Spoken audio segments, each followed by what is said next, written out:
referring to assistance to municipalities, which under the current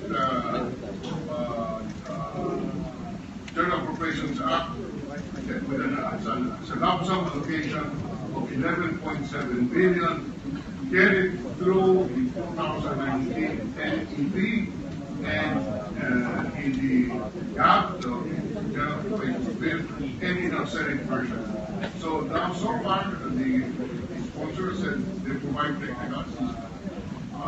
That's why we want to know, this is a lump sum appropriation. Who determines which municipalities will get assistance?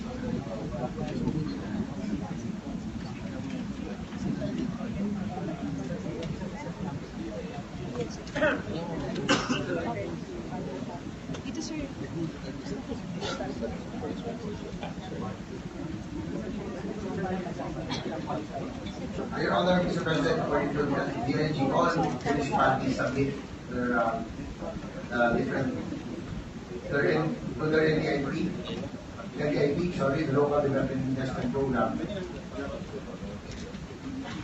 The LGUs identify their priority projects which are incorporated in the LDIPs or the Local Development Investment Program. And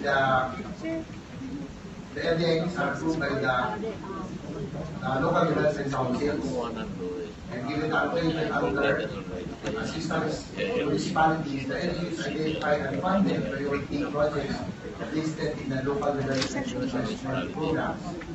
The assistance to municipality menu serves as the guide in the identification of our project.